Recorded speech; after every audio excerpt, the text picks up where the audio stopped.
Sin isn't what keeps your prayer from being answered. Rather, unanswered prayer is an indication of sin that you need to break off. But you won't understand this if you're the type that have continued to expose yourself to the teachings of the mainstream Christendom teachers. Okay?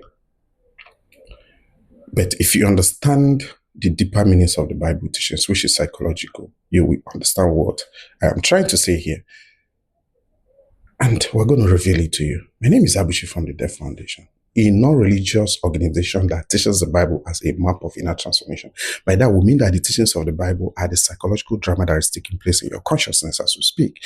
And all the characters in the Bible are the personifications of your consciousness and its different attributes. Join us every Sunday at 9 a.m. on Gianti Facebook page and Deaf Foundation IP YouTube channel, where we reveal the deeper meanings of the Bible teachings, which is psychological. So what do we mean by sin doesn't prevent your prayer from being answered? In the Christendom, they teach you that sin is breaking of moral code. And once you break that code, it prevents your prayer from being answered, and it prevents you from going to heaven. But you always ask yourself, then why do the so-called sinners, the unbelievers, or those that are not born again, why do they still get their prayers answered? It's because the prayers doesn't have anything to do with whether you're good or bad.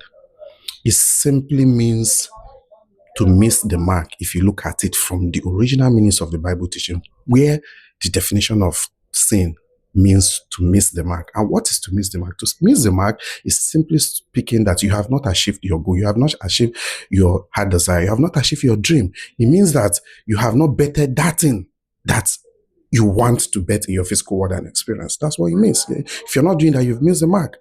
But the only thing that helps you do that is true righteousness. And righteousness is right thinking. Okay? But if you go to really understand all of these things, if you go to Daniel 4 verse 24, it says, break off your sin by being righteous. So it means stop sinning. Stop missing the mark by being righteous. So what is righteousness? Romans 4:3. Abraham believed God and it was counted unto him as righteousness. That means righteousness is belief. It also means that righteousness is what? Is faith. Okay, so how do we know all of this? Encyclopedia Britannica defined righteousness as right thinking. And right thinking, if you go to Philippians 4 verse 8, it tells you things that are ennobling, things that are trustworthy. Think of those things. Okay, now, but the one that now buttresses it better, explains it better, is Isaiah 61 verse 3.